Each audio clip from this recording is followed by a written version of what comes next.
Everyone, welcome back to my YouTube channel GS word classes.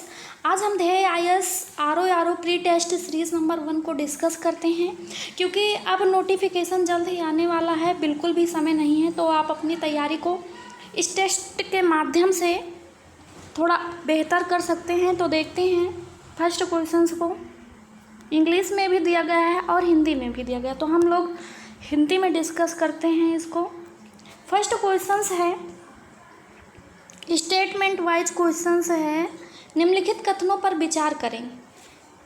तो statement क्या दिया हुआ है? पिट्स इंडिया एक्ट 1784 द्वारा कंपनी के कार्यों पर ब्रिटिश सरकार का पूर्ण नियंत्रण स्थापित हो गया था। और सेकंड स्टेटमेंट में कहा गया है, इस एक्ट के तहत मद्रास एवं बम्बई के गवर्नर को जो है बंगाल के गवर्नर जनरल के अधीन कर दिया गया था। तो इसमें से कौन सा कथन सत्य है? तो इसमें देखते हैं।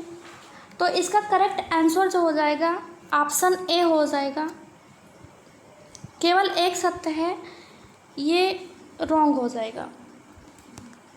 जो है 1784 पिट्स इंडिया एक्ट के तहत जो है कंपनी के कार्यों एवं प्रशासन पर ब्रिटिश सरकार का पूर्ण नियंत्रण स्थापित हुआ था। इस एक्ट में जो है पहली बार कंपनी शासित क्षेत्र को ब्रिटिश आधिपत्य का क्षेत्र कहा गया था, इसलिए कथन एक सत्य है। 1773 ईस्वी के रेगुलेटिंग एक्ट द्वारा बंगाल के गवर्नर को बंगाल का गवर्नर जनरल पद नाम दिया गया था। इस व्यवस्था के तहत जो है गवर्नर को बंगाल का गवर्नर जनरल के अधीन कर दिया गया था, इसलिए जो है कथन जो है सेकंड स्टेटमेंट रॉन्ग हो जाएगा। नेक्स्ट क्वेश्चंस को देखते हैं। निम्नलिखित में से कौन एक भारत में ईस्ट इंडिया कंपनी द्वारा प्रयुक्त अंतिम गवर्नर जनरल तथा भारत का प्रथम वायसराय था? ऑप्शन में दिया गया है, ऑप्शन 1 में दिया गया है लॉर्ड विलियम बेंटिंक, और बी में दिया गया है लॉर्ड मेयो, सी में दिया गया है लॉर्ड कैनिंग, और डी ऑप्शन में दिया गया है लॉर्ड हेस्टिंग्स। तो इसका करेक्ट आंसर जो हो जाएगा ऑप्शन सी हो जाएगा, लॉर्ड कैनिंग था। डिटेल्स में देखते हैं लॉर्ड कैनिंग के बारे में। 1858 के भारत शासन अधिनियम के द्वारा जो है कंपनी का शासन समाप्त कर दिया गया था तथा भारत का शासन प्रत्यक्ष रूप से महारानी के अधीन हो गया था। लॉर्ड कैनिंग का कार्यकाल जो था वो 1856 से 1858 था। कंपनी द्वारा नियुक्त भारत का अंतिम गवर्नर जनरल था। 1858-1862 के मध्य जो है ये भारत का प्रथम वायसराय बना था। नेक्स्ट क्वेश्चंस को देखते हैं। मैचिंग का क्वेश्चंस है, 2 सितंबर 1946 को गठित अंतरिम सरकार के संबंध में निम्नलिखित युग्मों में से कौन सा सही सुमेलित है? ऑप्शन में दिया गया है लियाकत अली वित्त मंत्रालय, और जोगेंद्र नाथ मंडल रेल मंत्रालय, जगजीवन राम श्रम मंत्रालय, बलदेव सिंह रक्षा मंत्रालय। तो इसमें से सही सुमेलित है वो पूछा गया है। तो इसका करेक्ट आंसर जो हो जाएगा ऑप्शन बी हो जाएगा, जगजीवन राम श्रम मंत्रालय। ये श्रम मंत्रालय से संबंधित थे। और अरोड़ा आसफ अली जो थी इसमें विधि मंत्रालय से थी, और जोगेंद्र नाथ मंडल जो थे ये रेल मंत्रालय से नहीं थे, ये कानून मंत्रालय यानी लॉ से थे। और आगे देखते हैं 4th नंबर क्वेश्चंस को।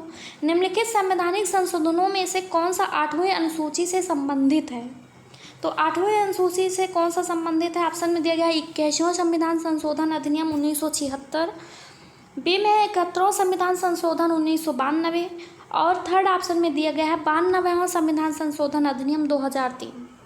तो इसका करेक्ट आंसर जो हो जाएगा 2 और 3, बी में दिया गया 1 और 3, और सी में हो जाएगा केवल 3, डी ऑप्शन में हो जाएगा उपरोक्त सभी। तो इसका करेक्ट आंसर ऑप्शन डी हो जाएगा। ये तीनों ही संविधान संशोधन अधिनियम जो हैं ये 8वीं अनुसूची से संबंधित हैं, तो इसलिए ऑप्शन डी करेक्ट हो जाएगा।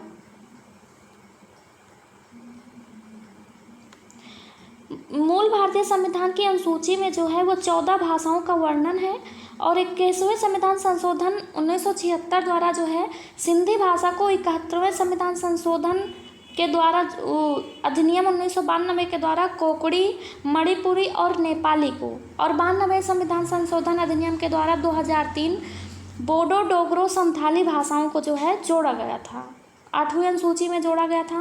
वर्तमान में जो है 8वीं अनुसूची में कुल 22 भाषाओं का जो है वर्णन दिया गया है। नेक्स्ट क्वेश्चन से देखते हैं, इंग्लिश वाला पोर्शन आ गया तो हिंदी में देखते हैं। एक सेकेंड, हाँ 4th नंबर हो गया था तो 5th नंबर क्वेश्चंस को देखते हैं।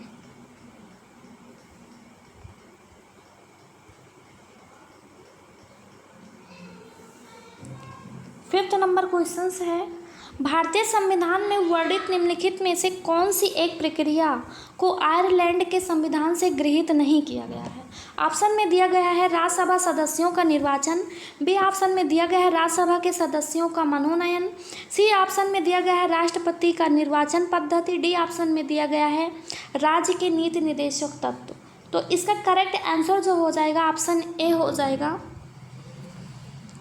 ये जो है ये राज्यसभा सदस्यों का निर्वाचन ये आयरलैंड के संविधान से नहीं लिया गया है, और बाकी ये तीनों जो है राज्यसभा के सदस्यों का मनोनयन, राष्ट्रपति की निर्वाचन पद्धति, राज्य के नीति निर्देशक तत्व, ये तीनों जो हैं आयरलैंड के संविधान से लिए गए हैं। नेक्स्ट क्वेश्चंस को देखते हैं। 6 नंबर, हड़प्पा काल में निम्नलिखित बस्तियों में से कौन सी एक सतलज नदी के किनारे अवस्थित है। ऑप्शन ए में है हड़प्पा, बी में है कालीबंगा, सी में है रोपड़, डी ऑप्शन में है लोथल। तो देखते हैं 6 नंबर क्वेश्चन को। हड़प्पा जो है ये रावी नदी के किनारे स्थित है, और कालीबंगा जो है ये घग्घर नदी के किनारे स्थित है, लोथल जो है ये भोगौर नदी के किनारे स्थित है, और इनमें सतलज नदी के किनारे तो रोपड़ जो है ये सतलज, यानी कि ऑप्शन सी करेक्ट हो जाएगा इस क्वेश्चन का आंसर। 7 नंबर क्वेश्चन को देखते हैं। सिंधु घाटी सभ्यता का विस्तार निम्नलिखित में से किस नदी के तट पर नहीं था। ऑप्शन ए में है चेनाब, बी में है झेलम, डी में है सिंधु, सी ऑप्शन में है गंगा। तो इसका करेक्ट ऑप्शन सी हो जाएगा, गंगा नदी के किनारे जो है इसका विस्तार नहीं था।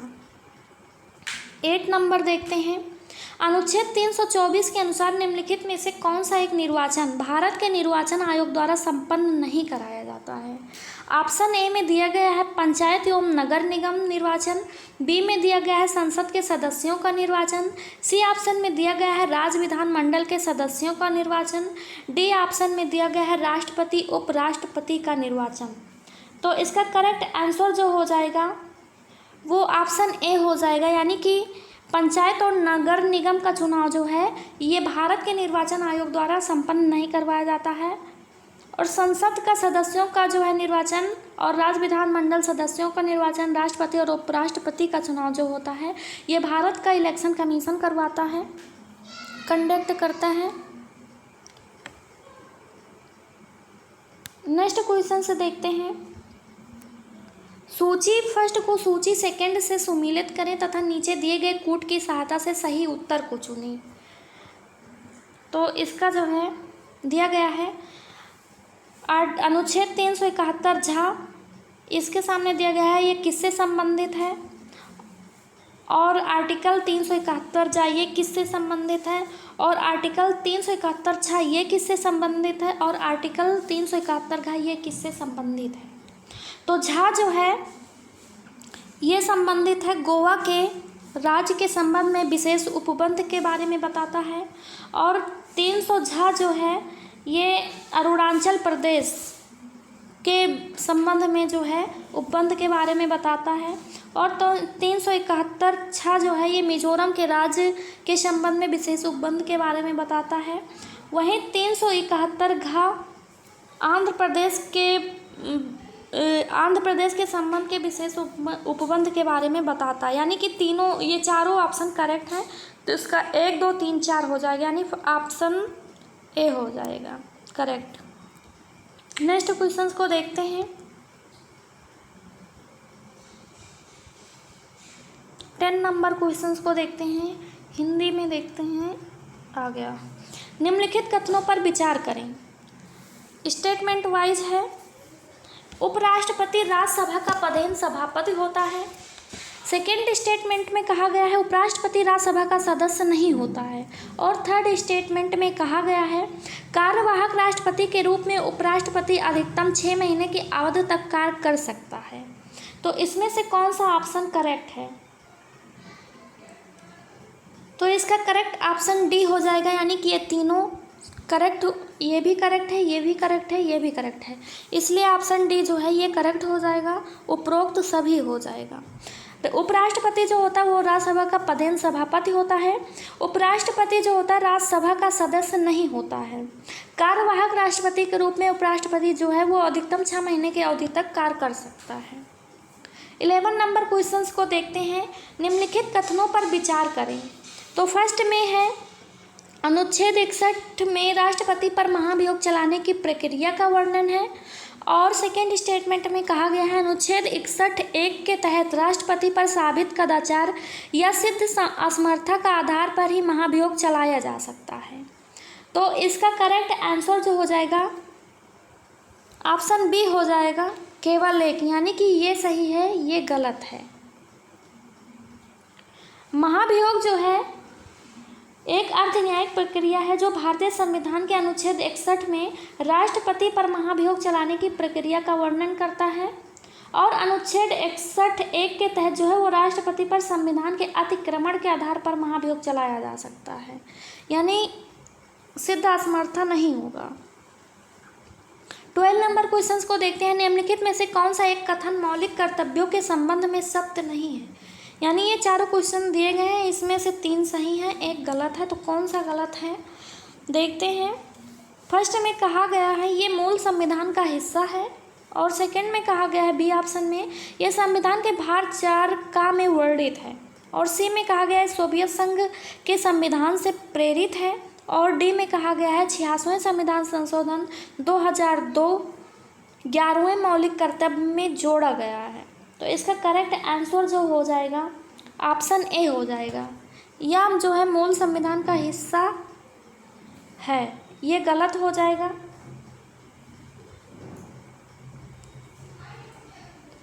डिटेल्स में देखते हैं।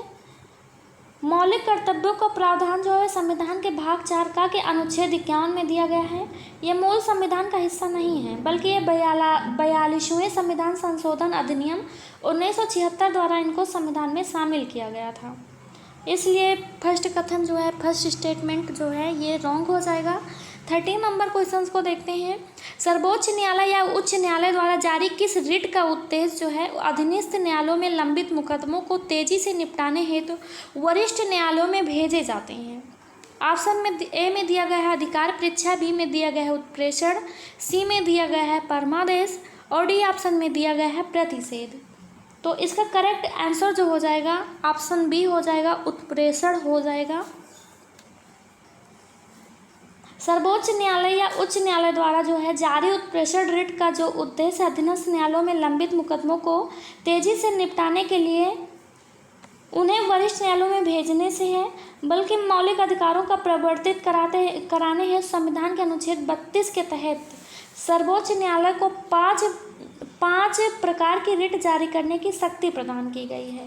ये बनती प्रत्यक्षीकरण हो गया, परमादेश हो गया, प्रतिषेध हो गया, उत्प्रेषण हो गया और अधिकार परीक्षा। ये 5 रिट जारी करता है सुप्रीम कोर्ट आर्टिकल 32 के तहत।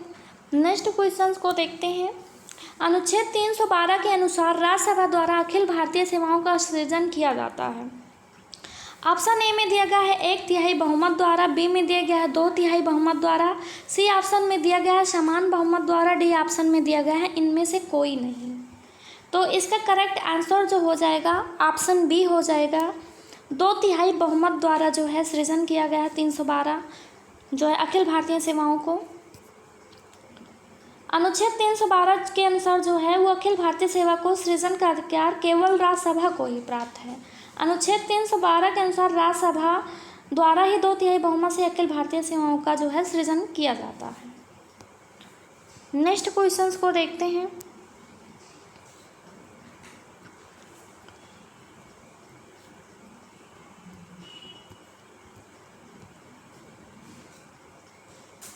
फिफ्टीन नंबर क्वेश्चंस को देखते हैं।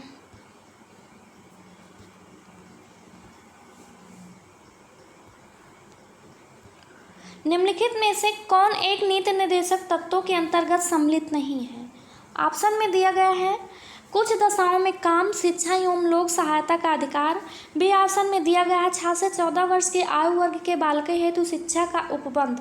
सी में दिया गया है लोक स्वास्थ्य में सुधार का राज्य का कर्तव्य। और डी ऑप्शन में दिया गया है पर्यावरण संरक्षण एवं संवर्धन तथा वन्य जीवों की रक्षा। तो इसका करेक्ट आंसर जो हो जाएगा ऑप्शन बी हो जाएगा, ये इनकरेक्ट हो जाएगा।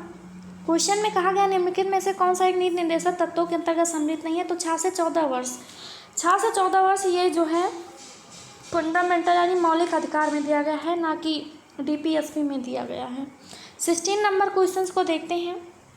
नीचे 2 कथन दिए गए हैं जिनमें से एक को अभिकथन ए और दूसरे कारण आर कहा गया है। अभिकथन ए में कहा गया है महान न्यायवादी सरकार का पूर्णकालिक विधि परामर्शी होता है और इसका रीजन दिया गया है, कारण दिया गया है, इसका पारिश्रमिक राष्ट्रपति द्वारा निर्धारित होता है।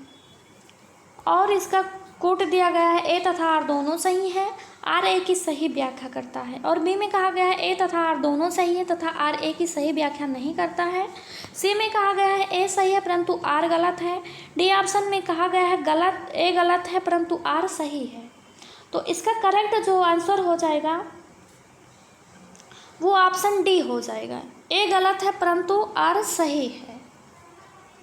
यानी कि जो इसका असर्शन दिया गया है ये रॉन्ग है और जो इसका रीज़न दिया गया है ये सही है। आर्टिकल 76 ए के अनुसार जो है उच्चतम न्यायालय के न्यायाधीश की योग्यता रखने वाले व्यक्ति को राष्ट्रपति महान न्यायवादी पद पर जो है नियुक्त करता है। यह राष्ट्रपति के प्रसाद पर्यंत पद धारण करता है तथा ऐसा पारिश्रमिक प्राप्त करता है जो राष्ट्रपति निर्धारित करे, किंतु ना तो वह सरकार का पूर्णकालिक विधि परामर्शी होता है ना ही सरकारी सेवक होता है। 17 नंबर क्वेश्चंस को देखते हैं अब। 11वीं अनुसूची में वर्णित कुल कितने विषयों पर पंचायतों को कानून बनाने की शक्ति प्रदान की गई है? तो ऑप्शन ए में दिया गया है 27, बी में दिया गया 23, सी में दिया गया 29, डी ऑप्शन में दिया गया 32। तो इसका करेक्ट आंसर जो हो जाएगा वो हो जाएगा ऑप्शन सी, यानी 29 विषयों पर जो है पंचायत को कानून बनाने की शक्ति दी गई है। 18 नंबर क्वेश्चन को देखते हैं। किसी एक ही व्यक्ति को 2 या 2 से अधिक राज्यों का राज्यपाल नियुक्त किया जा सकता है, यह वर्णित है। तो कहाँ वर्णित है? ऑप्शन में दिया गया अनुच्छेद 153 में, बी में दिया गया है 158 में, सी ऑप्शन में दिया गया है 155 में, डी ऑप्शन में दिया गया है इनमें से कोई नहीं। तो इसका करेक्ट आंसर ऑप्शन ए हो जाएगा, ये अनुच्छेद 153 में दिया गया है। 19 नंबर क्वेश्चंस को देखते हैं आगे। सल्तनत काल में बरीदे मुमालिक था। ऑप्शन ए में दिया गया है ये गुप्तचर विभाग का प्रमुख होता था, बी में दिया गया है ये पत्राचार विभाग का प्रमुख होता था, सी में दिया गया है नौसेना विभाग का प्रमुख होता था और डी ऑप्शन में दिया गया है अश्वशाला का प्रमुख होता था। तो इसका करेक्ट आंसर जो हो जाएगा ऑप्शन ए हो जाएगा, ये गुप्तचर विभाग का प्रमुख होता था। बरीदे मुमालिक जो होता था ये गुप्तचर डिपार्टमेंट से था जो है। और दीवाने इंसा जो था, दीवाने इंसा वो राजकीय यानी पत्राचार विभाग से था। और जो है अश्वशाला प्रधान का यानी कि प्रमुख जो होता था उसे आमिर आखुर कहा जाता था। निम्नलिखित में से 20 नंबर क्वेश्चन को देखते हैं। निम्नलिखित में से कौन सा एक युग्म सही सुमेलित नहीं दिया है? यानी एक इसमें से गलत दिया गया है, इसमें दिया गया है पुस्तक का नेम, इसमें दिया गया है लेखक का नेम। तो इसका करेक्ट आंसर जो हो जाएगा वो हो जाएगा ऑप्शन डी, यानी रेहला जो है उतबी ने नहीं लिखा है, ये लिखा है इब्न बतूता ने। ये मोरक्को का यात्री था। और जो है शाहनामा ये फिरदौसी इसके लेखक हैं। श्री कृष्ण विजय के लेखक मालाधर बसु हैं और तहकीके हिंद के लेखक जो हैं वो अलबरूनी हैं। 21 नंबर क्वेश्चंस को देखते हैं। इसमें कहा गया है निम्नलिखित प्रमुख स्थापत्यों में से किस एक का निर्माण शाहजहां द्वारा नहीं करवाया गया है? ऑप्शन ए में दिया गया है ताजमहल, बी में दिया गया है लाल किला सी में दिया गया है, आगरा फोर्ट डी में दिया गया है, जामा मस्जिद दिल्ली। तो इसका करेक्ट आंसर जो हो जाएगा ऑप्शन सी हो जाएगा, आगरा फोर्ट। ये शाहजहाँ ने नहीं करवाया है, इसका निर्माण जो है वो अकबर ने करवाया है 1574 ईस्वी में। और ताजमहल का निर्माण कब करवाया गया था? तो शाहजहाँ ने इसका निर्माण जो है 1648 ईस्वी में करवाया था। और लाल किला का निर्माण जो हुआ था वो ये भी 1648 ईस्वी में ही हुआ था। और जामा मस्जिद जो दिल्ली में स्थित है ये 1656 शाहजहाँ के द्वारा करवाया गया था, 1656 में। आगे देखते हैं, निम्न पर विचार करें। ऑप्शन में है दिया गया है सोशल सर्विस लीग, और सेकंड में दिया गया है स्वराज पार्टी, और थर्ड में दिया गया है the servants of India society, और फोर्थ में दिया गया है नौजवान सभा। ये जो है ये ईयर पूछा गया है, और ईयर से जो है इसका सही कालक्रम जो है सेट करना है। तो सोशल सर्विस लीग इसकी स्थापना कब हुई थी? तो ये 1911 में हुआ था इसकी स्थापना। स्वराज पार्टी की स्थापना जो है वो 1923 में हुआ था। और the servant of India society की स्थापना जो हुई थी ये 1905 में हुआ था। नौजवान सभा की स्थापना जो है ये 1926 में हुआ था। तो सबसे पहले किसकी हुई थी? तो सबसे पहले यानी कि द सर्वेंट्स ऑफ इंडिया की हुई थी, फिर सोशल सर्विस लीग की हुई थी, फिर स्वराज पार्टी की, सबसे लास्ट में आ जाएगा नौजवान सभा। तो इसका करेक्ट आंसर जो हो जाएगा, इसका करेक्ट आंसर ऑप्शन बी हो जाएगा, 3, 1, 2, 4। 23 नंबर क्वेश्चंस को देखते हैं।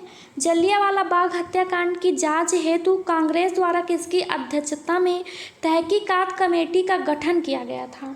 ऑप्शन ए में है महात्मा गांधी, बी में है हकीम अजमल, सी में है मदन मोहन मालवीय, डी में है मोतीलाल नेहरू। तो इसका करेक्ट ऑप्शन जो हो जाएगा वो ऑप्शन सी हो जाएगा, मदन मोहन मालवीय। यानी तहकीकात कमेटी का गठन जो है ये मदन मोहन मालवीय ने किया था। जलियांवाला बाग हत्याकांड की जांच हेतु कांग्रेस द्वारा जो है ये मदन मोहन मालवीय की अध्यक्षता में तहकीकात कमेटी का गठन किया गया था। अंग्रेज सरकार द्वारा जो है इस हत्याकांड की जांच हेतु लॉर्ड हंटर की अध्यक्षता में एक समिति का गठन किया था, जो 13 अप्रैल 1919 को जलियांवाला बाग हत्याकांड हुआ था। 24 नंबर क्वेश्चंस को देखते हैं। नीचे दो कथन दिए गए हैं, जिनमें से एक को अभिकथन ए और दूसरे को कारण आर से कहा गया है। तो यानी असर्शन जो दिया गया है, अभिकथन जो दिया गया है, इसमें कहा गया है चार्ल्स मेटकाफ को समाचार पत्रों का मुक्तिदाता कहा जाता है, और इसका रीज़न दिया गया है मेटकाफ ने liberation of the Indian press act लागू करवाया था। तो इसका करेक्ट आंसर जो हो जाएगा ऑप्शन ए करेक्ट हो जाएगा, मतलब ए तथा आर दोनों सही हैं। जो है आर जो है ए की सही व्याख्या करता है, यानी ये दोनों ही स्टेटमेंट करेक्ट है। ये इसका रीजन भी सही है। चार्ल्स मेटकाफ को समाचार पत्रों का मुक्तिदाता कहा जाता है, और मेटकाफ ने liberation of the Indian press act जो है ये लागू करवाया था।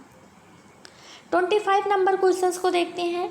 सूची फर्स्ट को सूची सेकंड से सुमेलित करें तथा नीचे दिए गए कोड की सहायता से उत्तर को चुनिए।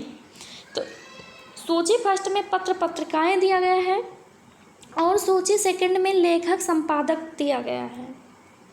तो इसको मैचिंग करवाना है।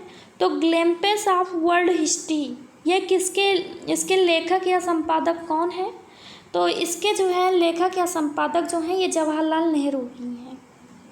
फिर आ जाता है हिस्ट्री फॉर सेल्फ कल्चर, इसके जो है लेखक संपादक, तो इसके लेखक संपादक लाला हरदयाल हैं। फिर से ऑप्शन पे आ जाते हैं ए नेशन इन मेकिंग, तो इसके जो हैं लेखक या संपादक सुरेंद्र नाथ बनर्जी हैं। वहीं हमदर्द जो है ये मोहम्मद अली जिन्ना जो है ये इसके लेखक हैं। यानी कि ऑप्शन जो है ऑप्शन बी करेक्ट हो जाएगा इसका, 1, 2, 4, 3। 26 नंबर क्वेश्चंस को देखते हैं। पवनार आंदोलन के लोकप्रिय रूप में जाना जाता है। ऑप्शन ए में है व्यक्तिगत सत्याग्रह आंदोलन के रूप में, बी में दिया गया है भारत छोड़ो आंदोलन के रूप में, सी में दिया गया है ऑपरेशन जीरो आवर के रूप में, डी ऑप्शन में दिया गया है खेड़ा सत्याग्रह के रूप में। तो इसका करेक्ट आंसर जो हो जाएगा 26 का ऑप्शन ए हो जाएगा। ये व्यक्तिगत सत्याग्रह आंदोलन के रूप में जो है लोकप्रिय हुआ था। पवनार आंदोलन, पवनार आंदोलन जो है ये व्यक्तिगत सत्याग्रह के नाम से भी जाना जाता है। गांधी जी द्वारा जो है ये 17 अक्टूबर 1940 को पवनार में व्यक्तिगत सत्याग्रह शुरू किया गया था।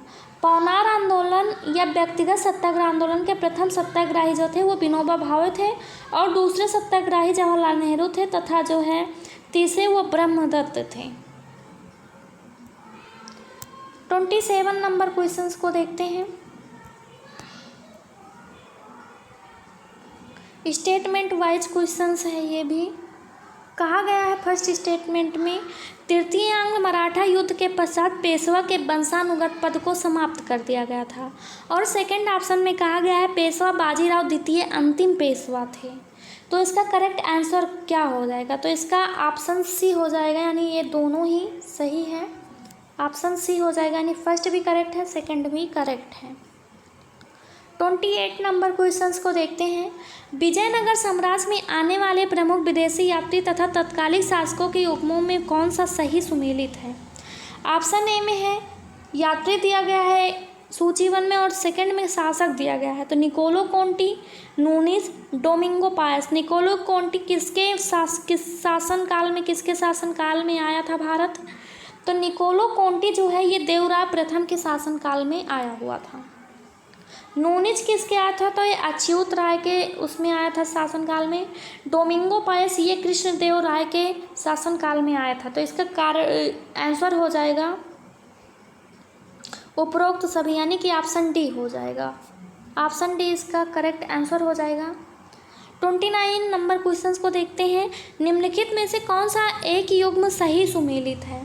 इसमें दिया गया है लोयस पठार चीन, पोटावर पठार पाकिस्तान, सी में दिया गया है सान पठार म्यांमार और डी में दिया गया है उपरोक्त सभी सही सुमेलित हैं। तो इसका करेक्ट आंसर जो हो जाएगा आंसर डी हो जाएगा, यानी ये तीनों ही करेक्ट हैं। लोयस पठार चीन से है, पेटावर पाकिस्तान, सान पठार म्यांमार से हैं। 30 नंबर क्वेश्चंस को देखते हैं। जलियांवाला बाग हत्याकांड के विरोध में निम्नलिखित में से किसने वायसराय की कार्यकारिणी परिषद से इस्तीफा दे दिया था? ऑप्शन में है जमुना लाल बजाल, बी में है शंकर नायर, सी में है आशीष मुखर्जी, डी ऑप्शन में है आशुतोष चट्टोपाध्याय। तो 30 नंबर क्वेश्चन का ऑप्शन बी जो है ये करेक्ट हो जाएगा, यानी कि शंकर नायर जो है इसका करेक्ट आंसर हो जाएगा। 13 अप्रैल 1919 को अमृतसर में जलियांवाला बाग हत्याकांड की घटना हुई थी। शंकर नायर ने इस घटना के विरोध में वायसराय की कार्यकारिणी परिषद से इस्तीफा दे दिया था।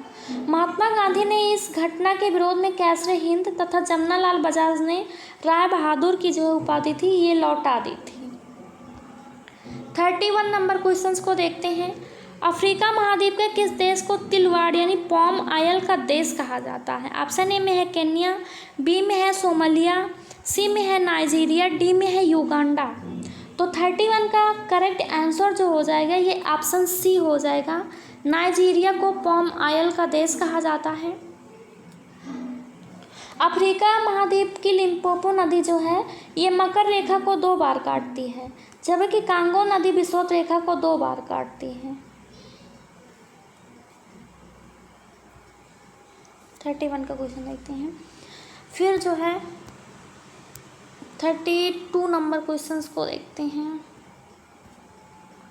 लिम्पोपो नदी विषुवत रेखा को 2 बार काटती है, कांगो नदी मकर रेखा को 2 बार काटती है।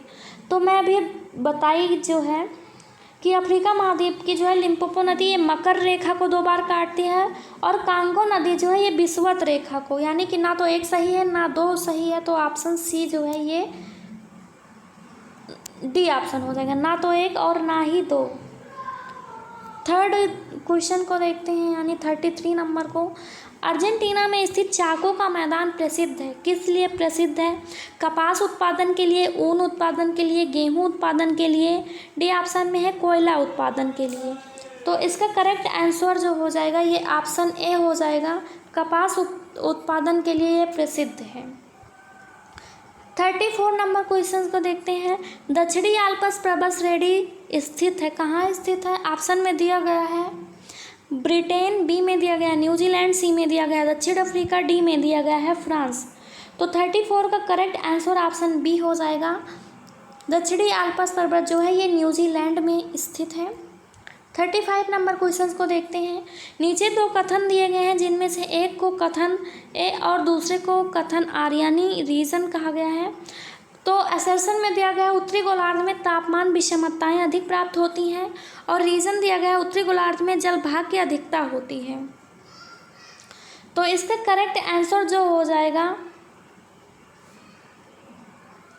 ऑप्शन ए हो जाएगा।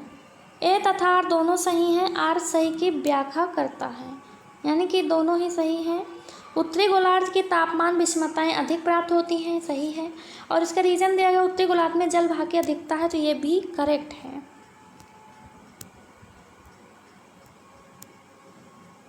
36 नंबर क्वेश्चंस को देखते हैं। क्षोभ मंडल के संबंध में निम्नलिखित कथनों में से कौन सा एक सत्य है? ऑप्शन में दिया गया है संवहन धाराएं इसी मंडल में पाई जाती हैं, बी में कहा गया है जेट स्ट्रीम क्षोभ मंडल में ही प्रभावित होती हैं, सी में दिया गया है क्षोभ मंडल वायु की सबसे निचली परत है, डी में दिया गया है सभी कथन सत्य हैं। तो 36 का जो है करेक्ट आंसर ऑप्शन डी है, ये सभी सत्य हैं, यानी कि संवहन धाराएं इसी मंडल में पाई जाती हैं, ठीक है। जेट स्ट्रीम क्षोभ मंडल में प्रभावित होती हैं, तो ये भी करेक्ट है। क्षोभ मंडल वायुमंडल की सबसे निचली परत है, तो ये भी करेक्ट है। 37 नंबर क्वेश्चन को देखते हैं। निम्नलिखित कथनों पर विचार करें। विषुवत रेखा पर कारिओलस का बल का प्रभाव अधिकतम है और सेकेंड में ध्रुवों पर कारिओलस का बल प्रभाव शून्य होता है। तो 37 में ऑप्शन बी हो जाएगा। ना तो फर्स्ट सही है और ना ही सेकंड करेक्ट है।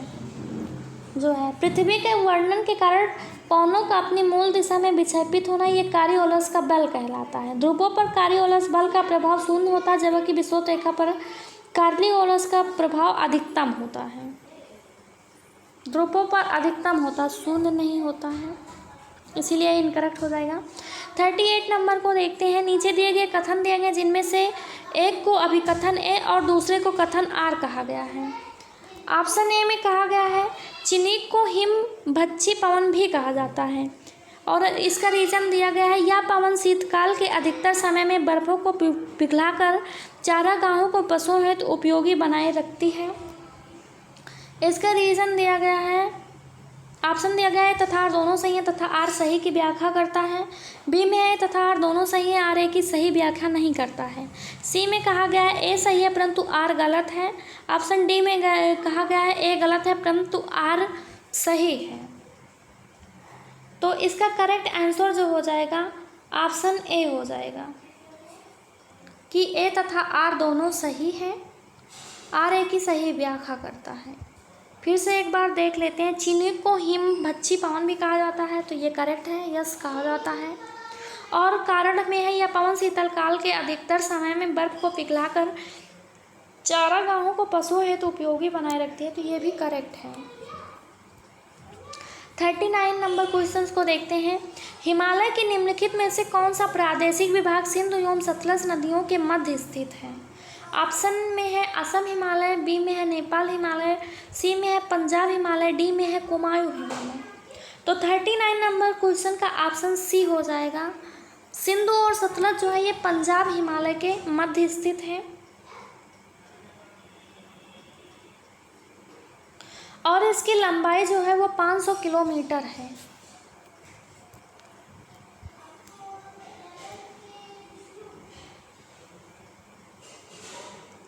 अब देखते हैं एक सेकेंड 40 नंबर क्वेश्चन को। दक्षिण भारत की सबसे ऊंची चोटी अनाईमुड़ी है। तो ऑप्शन ए में दिया गया अन्नामलाई की पहाड़ी पर, नल्ला मलाई की पहाड़ी पर, नीलगिरी की पहाड़ी पर यानी बाबा बुदन की पहाड़ी पर। कहाँ स्थित है अनाईमुड़ी की सबसे ऊंची चोटी? तो इसका करेक्ट आंसर ऑप्शन ए हो जाएगा, अन्नामलाई की पहाड़ी पर जो है ये स्थित है। 41 नंबर क्वेश्चन को देखते हैं। यूरोप के कौन से देश मिलकर आइबेरिया कहलाते हैं? ऑप्शन में दिया गया है स्पेन और पुर्तगाल, बी में दिया गया है फ्रांस और जर्मनी, सी में जर्मनी और इटली, डी में इंग्लैंड और फ्रांस। तो 41 का करेक्ट आंसर जो हो जाएगा ऑप्शन ए हो जाएगा। ये स्पेन और पुर्तगाल को जो है, स्पेन पुर्तगाल को ही ये यूरोप के 2 देश मिलकर आइबेरिया कहलाते हैं, स्पेन और पुर्तगाल। 42 का हो जाएगा अल्पसंख्यक वर्गों के लिए हितों का सुरक्षित तथा सुरक्षा संबंधी अधिकारों का उल्लेख किस अनुच्छेद में है? तो इस अनुच्छेद पूछा गया है, तो ये जो है अनुच्छेद 29 में दिया गया है, आर्टिकल 29 में। 43 नंबर क्वेश्चन को देखते हैं। जिनमें से एक को कथन अभिकथन ए और दूसरों को कारण आर कहा गया है। अभिकथन ए में कहा गया है नियंत्रण को महालेखा परीक्षक को राष्ट्रपति द्वारा किसी भी समय पदोन्नत किया जा सकता है, और रीजन में कहा गया नियंत्रण को महालेखा परीक्षक नियुक्त राष्ट्रपति द्वारा की जाती है। तो इसका करेक्ट हो ऑप्शन डी हो जाएगा, ऑप्शन डी करेक्ट हो जाएगा। ए गलत है परंतु आर सही है, यानी इसका असर्शन जो दिया गया है वो रॉन्ग हो जाएगा, और ये रॉन्ग हो जाएगा, और ये रीज़न जो है ये करेक्ट हो जाएगा। रीज़न करेक्ट हो जाएगा और असर्शन रॉन्ग हो जाएगा।